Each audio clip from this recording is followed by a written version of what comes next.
ถ้าบ่เป็นนี่เปิ้นตึงบ่มาถามบ่มีฝอยหมาบอกไปขี้บ่เป็นนี่เปิ้นตึงบ่มาถามอันนี้เป็นคำสอนโบราณเพิ่นว่าไว้เพราะฉะนั้นคือเฮาทั้งหลายพยายามหลีกเลี่ยงการเป็นหนี้เป็นสินพุทธภาษิตได้ว่ามาได้ 2,500 กว่าปีว่าอินาทานังทุกขังโลเกมี8กรรมอินาทานังทุกขังโลเกแปลว่าการเป็นหนี้เป็นทุกข์ในโลกอินาทานังทุกขังโลเกการไม่เป็นหนี้เป็นทุกข์ในโลกอันนี้ตรงกับกรรมบะเก่าบ่มีฝอยหมาบ่ไปขี้บอกเป็นหนี้เปิ้นบ่มาถามเพื่อเฮาจะได้หลีกเลี่ยงจากความทุกข์ที่สุมในหัวอกหัวใจเฮาอยู่พยายามหลีกเลี่ยงจนได้ในชีวิตนี้บาดีเป็นหนี้เป็นสินไผยิ่งปัจจุบันนี้ยิ่งมีดอกเบี้ยทบขึ้นแถมเมื่อตะวานี้ตุลุงไปนั่งอู้กับปออกคนหนึ่งที่มาเยี่ยมเวลานี้มีหนี้นอกระบบแถมละรัฐบาลพยายามกำจัดอย่างใดก็บ่หายหนี้นอกระบบนี่หมายความว่านอกกฎหมายหนี้นอกกฎหมาย50 บาทต่อเดือนลองคิดใจพอเถอะ50 บาทต่อเดือนยืมเงินเปิ้นมา100เปิ้นมาตยเอาวัน5 บาท10 วัน50 บาท20 วัน100 บาท30 วัน150 บาทตึงเก้าตึงตื่นยืม100เดียวมันไม่ใช่ปออย่างต้องเป็นปันถ้าเป็นปันก็วันหนึ่งเท่าใดละลองคิดใจพอดีๆนี่นอกระบบหมายความว่าหาถึงวันนี้เอาไปใช้นี่เปิ้นมีความทุกข์ใจที่กรรมโบราณที่ตุลุงนำเสนอไปว่าฟันเชือกหนังลอดจ้องเชือกหนังฟันแล้วเอาลอดหูจ้องมาอยู่ตั้งลุ่มแง่นกินติ๊กๆเพื่อฟันแล้วตึดออกมาเหลือน้อยเดียวเหลือนั้นเข้าท้องหมาหมดเพราะฉะนั้นที่นำมาเสนอนี้ขอให้ท่านผู้ฟังทั้งหลายอย่าไปกล้าหาญเป็นหนี้เป็นสินไผจะเป็นกองทุนที่ไหนก็จ้างอยู่ดีกว่าที่เฮาจะเป็นหนี้เป็นสินเปิ้นมูลเหตุที่จะเกิดเป็นหนี้เป็นสินนั่นก็คืออบายมุขเล่นการพนันดื่มสุราคบคนชั่วเป็นมิตรแอวเมื่อคืนอันนี้มูลเหตุการก่อหนี้ก่อสินแอวเมื่อคืนบ่มีเงินแอวยืมเล่นการพนันบ่มีเงินเล่นยืมกินเหล้าบ่มีเงินแปะเอาพบคนบดีบดักหารกล้าหารไปกู้ไปยืมเพิ่นมากินแอวอันนี้เป็นมูลเหตุการก่อหนี้ก่อสินถ้าใครสนใจธรรมะธรรมโมคือพยายามหลีกเลี่ยงเน้อเป็นหนี้เป็นสินเพิ่นเพื่อไปซื้อรถดาวรถเพิ่นมาบ่มีอย่างทรงหรือเพิ่นเอาคืนไหมฮะเอาหน้าตัวเก่าไว้รถไม่ไหนเอาไปซ่อมพุ่นรถก็หาซื้อมาไปซ่อมแล้วใครจะไปเชื่อเพราะว่าทรงหรือเพิ่นประกันพอมีเงินมาแถมได้ดาวแถมเลี้ยงหมูห่อเพิ่นว่าเมื่อใดเราจะร่ำจะรวยเพราะเอากล้าหาญเป็นหนี้เป็นสินนำไปตัวลงนำมาเสนอให้พี่น้องทั้งหลายบัดนี้มีเจตนาหายเด้อมีเจตนาดีจะให้คนเอาเนี้ยได้อยู่ดีมีสุขเพราะทุกคนปรารถนาความสุขเกลียดความทุกข์แต่คนเอาล้นไปหามันโดยมูลเหตุเป็นหนี้เป็นสินเปิ้นเป็นหนี้พนันเล่นพนันฟุตบอลบ่มีอย่างใจเปิ้นไปจี้เอาสร้อยเอาทองมาขายหับจ้างค้ายาบ้าฆ่าเจ้าเอาของหน้ามืดมาแล้วเหมือนกับองค์คุริมานกกนิ้วมือคนเอาแป้งพวงมาลัยเมินเข้าไผ่บือกกไล่เข็นไล่ฆ่าเพิ่นมูลเหตุมาจากความมัวเมาอยากให้ได้วิชาอาคมที่เหาะเหินเดินอากาศได้เหมือนกับคนติดการพนันเช่นเดียวกันติดนักลำไปหมูจะให้ได้มืด8 ด้านละทางวันตกวันออกใต้เหนือ4 ด้านละต ตะวันออกแจงเหนือตะวันออกแจงใต้ตะวันตกแจงใต้ตะวันออกแจงเหนือตะวันตกแจงเหนือ8ด้านมืดมนอนตการแล้วหันความผิดเป็นความชอบความถูกต้องไปอย่างแล้วเอาริเริ่มในทางที่บดีเอาจึงเป็นไปอย่างนี้วันนี้ขอฝากไว้ที่อีกอนเนอร์ด้วยคำว่าบ่มีฝอยหมาบ่ขี้หมามันชอบที่มีฝอยน่ะที่เป่งๆมันบ่เคยขี้บ่เป็นนี่เพิ่นบ่มาถามคนใดที่มาขี้กลางควงนั้นแสดงว่าบ่ใครเพลวใครพัดหยังหมามันบาหันเป็นที่ขี้ของมันเลยเอามาเป็นห้องน้ำมันจำไว้เถอะมันต้องมีสกปรกที่เบนที่กว้างๆสะอาดแต่มันมาขี้แล้วมันไปขี้ที่มีฝอยมาบ่ขี้บ่เป็นนี่เพิ่นบ่มาถามย่ำหัวไม่ตินอยู่เพิ่นก็บ่ถามจะไปแก้ผ้าเอาหน้ารอดเพิ่นหูเชิงถึงบ้านถึงจองวันนี้จะได้นำเอาธรรมะของผู้ใหญ่มาเสนอให้ท่านผู้ฟังทั้งหลายได้รับทราบในฐานะที่เป็นผู้ใหญ่เช่นเป็นพ่อเฮือนเป็นแม่เฮือนปกครองในครอบครัวเป็นครูบาอาจารย์สอนลูกศิษย์ลูกหาเป็นแก่เป็นแคว้นบริการชาวบ้านเป็นนายอำเภอปลัดอำเภอเป็นผู้ราชการจังหวัดเป็นเจ้านายกผู้ที่เป็นใหญ่ในบ้านในจองเป็นหัวหน้าคนงานเป็นนี่ได้ใครเป็นก็ได้แต่ต้องมีคุณธรรมถึงจะเป็นได้เมินได้นานถ้าบ่มีคุณสมบัติถ้าบ่มีคุณธรรมแล้วมันล้มเหลวแรกมันไปอยู่ได้เมินที่นำมาเสนอก็เพื่อจะให้คนเอาเนี่ยได้ทำการทำงานตามหน้าที่ของตัวเองในจริยธรรมของผู้ที่เป็นใหญ่ภายในบ้านในตำบลอำเภอมีอยู่4อย่างตุลุงได้นำไปเสนอ2ข้อแล้วคือสังฆะวัตถุ4เป็นต้นว่ามีการเฮือตานมีถูกหูคนมีทำตนนึกเป็นประโยชน์และมีความประพฤติสม่ำเสมอ2เป็นว่ามีพรหมวิหาร1เมตตา2กรุณา3มุทิตา4อุเบกขาตุลุงได้อธิบายเมตตากับกรุณาไปแล้วเป็นที่เข้าอกเข้าใจกับว่าออกไม่ออกหลายคนโทรมาบอกว่าโอ้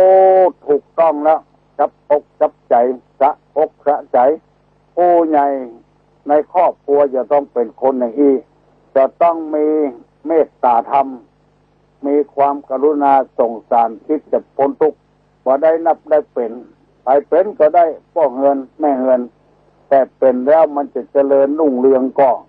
มันจะถึงฝั่งก้ำหน้าก็เหมือนกับคนพายเรือลูกฝั่งนี้ไปฝั่งปุ่นดีบดีเจ้าเรือล่มเพราะขาดคุณธรรมอย่างอื่นอุปกรณ์อย่างอื่นมีมดไม่ทอก็มีไม่ไฟก็มีถ้าที่ใดมันตื้นใจไม่ทอที่ใดมันเลิกใจไม่ไฟมันต้องมี2อย่างด้วยกันออกปากออกแหงเต้าเดียวกันไหนก็เป็นป้องหอป้องเฮือนตึงเตื้อแม่เฮือนตึงเตื้อเป็นแก่บ้านตึงเตื้อเป็นกำนันตึงเตื้อต้องมีคุณธรรมไว้มีเมตตากับกรุณาวันนี้จะได้ขอเมตตากับท่านทั้งหลายอธิบายเรื่องมุทิตาเมตตากรุณาอธิบายไปแล้วจะอธิบายเรื่องมุทิตาคือแปลว่าคอยยินดีเมื่อผู้อื่นได้ดีเฮาจะหันว่าโรงเรียนบางโรงเรียนนี่แจกโล่แจกรางวัลให้ละอ่อนเพราะละอ่อนเก่งตอบปัญหาเก่งคิดเลขเก่งภาษาเก่งหาของนิดๆน้อยๆมาให้เป็นรางวัลในบ้านในจองก็อย่างเดียวกันให้รางวัลกันครอบครัวจะไปได้ไกลได้เจริญพอยินดีเมื่อผู้อื่นได้ดีสมมติว่าวันใดวันเกิดของผัวเมียก็พยายามหาของขวัญมาให้ผัวเพราะว่ามันเป็นกำลังใจมันไม่ใช่ยากยังไปเสาะซื้ออาหารการกินเนี่ยเข้าเนี่ยพาผัวไปวัดป้อมันวันนี้วันเกิดสูเนอไปตามขันเข้าคือพอเกิดไม่เกิดเนี่ยขนมเส้นเนี่ยหนังป้องเนี่ยเอาแล้ว แต่อีละบ่ต้องอย่างนักมีจิตวิทยากับผัวฮักเต้าตายเพราะว่าฮื้อรางวัลพลอยยินดีเมื่อผัวอายุยืนขึ้นไปแถมปีละวันนี้วันเกิดจาก50เป็น51แล้วพ่อมันไปตามขันเข้าให้พวกเกิดไม่เกิดเลยไปถ้ามันไปคนเดียวไปบ่จ้างไปโซ่มันไปแผ่วัดไปห้องตุลุงปั่นปอนมือตุลุงก็มัดมือตัวมียันมีอะไรอย่างออกเอาฮื้อตัวอันเนี้ยจมชื่นยินดีเนี่ยคือครอบครัวมีความสุขละวันเกิดของเมียก็ทำอย่างเดียวกันเนี้ยถ้าบ่ทำบ่มีอย่างบ่ตันได้อย่างบ่ตันขึ้นใจวันนี้เกินวันเกิดของเมียไปขอมาม่ากับวัดเนี่ยสักซองเอามายื่นให้เมียวันเกิดของสูเนอแม่มันพอเมื่อชีวิตการแต่งงานของเฮายืดยาวนานเป็นเส้นเป็นสายอย่างเส้นมาม่านี่เนอเฮ้ยเมียก็พอใจภูมิใจดีใจแล้วเอามาแล้วก็ปฏิเสธแต่นั่นก็เป็นเรื่องทำเรื่องอันนี้เอาใจกันเมื่อพอยินดีเมื่อผู้อื่นได้ดีลูกเต้าถึงวันเกิดลูกวันเกิดเต้าโอ้ขอดย่างเนี่ยเตะจวนปี่จวนน้องจวนลูกเพื่อนมากินข้าวนมเส้นกินตำส้มในบ้านเสี่ยงเงินเสี่ยงทองหมอก30นี่ก็บอกว่าเสี่ยงเป็น100-200เอาเงินไปแตวเนี่ยบ่ได้ให้ฮื้อถูกต้องนะซื้อออมสินมาให้สักอันวันนี้ลูก5 ขวบเป็น6 ขวบแล้วเนอะลูกเนอะเอาสตางค์ให้ลูกใส่ออมสินไว้หั่นถ้าสตางค์เศษสตางค์เหลือพวงให้พอดีก็มันเอาให้เพิ่นเหรียญ10กาเหรียญ5กาให้เพิ่นจอมออมสินไว้อันเนี้ยเป็นของขวัญอันวิเศษถึงละอ่อนจะเข้าโรงเรียนอนุบาลมากาเข้าประถมกามีเงินซื้อหนังสือมีเงินคือการนั้นการนี้กับครูเอาบ่จำเป็นจะต้องจกผงมาละหาวิธีง่ายๆนะมีหลายละวันเกิดน้องเอน้องบีน้องซีน้องดีน้องเอฟชวนลูกเพิ่นมากินข้าวแต่งขนมเส้นกินเสียลูกเพิ่นไปรู้ต้องเนี่ยเล่าถึงบ้านตั้งไปกินข้าวขนมเส้นน้องเอมาวันนั้นน่ะน้องบีบ่สบายจะฮอดบ่เดียวเพิ่นเล่าหัวแถมเนี่ยบ่ถูกนะคือคนเฮานี่เนี่ยบ่ถูกนะเพราะฉะนั้นจะต้องพยายามหาวิธีส่งสารหาวิธีพอยินดีเมื่อผัวได้ดีเมียได้ดีคนอื่นได้ดีลูกบ้านได้ดีได้เจใดเจหนึ่งมาได้ดิบได้ดีพอได้รางวัลมาเอามากินเลี้ยงอย่าตกไปเสี่ยงเอาเหล้ายาป่าพึ่งมาสู้กันอันกินเนี่ยนะบ่คิดว่า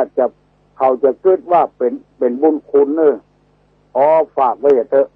มันบ่ได้บุญคุณอย่างละพอกินแล้วอิ่มแล้วก็มันฟุกเป็นบุญเป็นอุจจาระไปแล้วมันลืมไปแล้วต้องเอาอย่างอื่นฮื้อกันจะได้เงินได้มาลำบากอย่างลำบากลำบนมาหน้าที่จะไปจ่ายสุรุ่ยสุร่ายเตื้อเอาไปจ่ายสุรุ่ยสุร่ายน่าเสียดายเงินเพราะฉะนั้นหาวิธีการยินดีเมื่อผู้อื่นได้ดีเอามาเลี้ยงยิ่งกินเหล้ากินยาจะให้ลืมไว้บางเตื้อเอาไปสวดมนต์ไปฉันเพลเพิ่นเอาอาหารเพลมาถวายเอายังได้ยินอยู่ของกินบะล้ำวันนี้อุตส่าห์เอามาถวายกินฟรีแต่ก่อนยังเดือดเปื้อนอยู่เพราะฉะนั้นเราต้องหาวิธีอย่างอื่นที่จะให้พอยินดีกับคนอื่นได้ดีบอกว่าจะเป็นไผก็ตามปีหนึ่งมีเตื้อหนึ่งวันเกิดของเจ้าวาดวันเกิดของตัวหลวงเปิ้นจัดขึ้นหาของขวัญหารางวัลอะไรอย่างมาให้เปิ้นที่เปิ้นได้ใจได้ยิ่งเป็นพระรอดกับพระโคงกับพระญาณในกามาให้เปิ้นจะได้ใจเอาไปแจกไปจ่ายให้คนอื่นมีสาระมีประโยชน์นักหรือว่าช่วยกันเอาข้าวป่าอาหารมาเลี้ยงพระเลี้ยงสงฆ์อันนี้นะมันมีกำลังใจของน้อยเดียวมันต้องไปนักหนาปะปั้นต่อใดก็มีสาระมีประโยชน์กับกันแล้วที่ว่านี้นำมาเสนอพี่น้องทั้งหลายบางทีเอาไปเนี่ยผิดทำผิดสมมติว่าเลือกผู้ใหญ่บ้านได้หมอนั้นหมอนี้ตั้งโต๊ะกันแล้วกินเลี้ยงกันแล้วไปสั่งอย่างมาแล้วมันลืมไปแล้วนะพออยู่ไปการปฏิบัติงานเอาบ่ถูกต้องก็เดี๋ยวเล่าละ ทั้งที่กินของเขาแต่ยังเล่าเขาอยู่ไปหวังว่าจะได้ดีได้ดีหาวิธีอื่นหาจ่อดอกไม้ไปฮือกาหาผ้าเขามาไปฮือสักผืนก็ยังดีละอันนี้เป็นหลักของพระพุทธศาสนาว่ามุทิตายินดีกับเปิ้นพอยินดีเมื่อผู้อื่นได้ดีแต่ปุถุชนของเราให้เกินไปบางทียินดีกับกันเกินไปเลี้ยงเหล้าเลี้ยงยากันเฮเฮฮาฮากันจนทะเลาะเปาะแว้งกันเกินน้ำไปหมู่เนี้ยอันตรายร้อนๆถ้าเอาใครดีเนี่ยอย่างอื่นอย่างที่เอาหันเปิ้นรับปริญญากันในห้องประชุมมหาวิทยาลัยโอ้แม่กากดอกนี่ผลกันมาขายอย่างนั้นเป็นจ้อหนึ่งยังถูกกว่า200 300 500จ้อปันบางคนก็ให้เกินนะเหมาะจ้อมกไปหาพอดีก็บอกเอาเป็นจ้อ500 800คำเดียวมันก็เหี่ยวละให้แปลงไปหน่อยดอกกุหลาบดอกเดียวก็ตึงเหลือกินแล้วเป็นน้ำจิตน้ำใจเฮาจะหันว่าพระพุทธเจ้าสอนเฮาตั้งแต่น้อยๆมาละจนถึงปัจจุบันสอนให้เฮาทั้งหลายยินดีกับกันจะไปอิจฉาตาร้อนอาฆาตพยาบาทกันแล้วก็มอกพอให้พอดีจะไปเนี่ยเกินลงไปหาดนตรีมาเล่นล่ำฉลองชัยชนะของตัวเองคนที่มันหงอยเงาก็เกิดความอิจฉาขึ้นเกิดความขอยขึ้นอาจจะคิดอย่างใดอย่างหนึ่งเคยมีหลายแล้วตู้ลุงเคยประสบเรื่องนี้มาแล้วลูกพี่ลูกน้องกันสมัครเป็นแขว้นด้วยกันปรากฏว่าลูกพี่นี่บ่ได้สักคำลูกผู้น้องในได้เป็นคนกันมาแล้วโต๊ะตั้งมานั่งกันหมู่ที่จะกินไม่พอเถอะมันต้องมาอิดคนกันมากินเลี้ยงกันเยอะๆยะพอดีวันนั้นตูลุงจะไปเทศเลยขอรถลูกผู้พี่นะไปส่งแล้วเรื่องเดียวเนี่ยเรื่องที่ว่าลูกผู้น้องเนี่ยได้เป็นแขว้นกินเลี้ยงกันรำคาญว่ะแกนตาว่ะผมม่วนพอดีตุเจ้าเอาเปิ้นมาไปส่งที่อื่นเนี่ยโป้นหูโป้นตาตุลุงก็บอกว่าให้เฮ้ยมันกินแล้วมันก็ขี้เหี้ยแต่นะจะไปข่อยมันอย่าง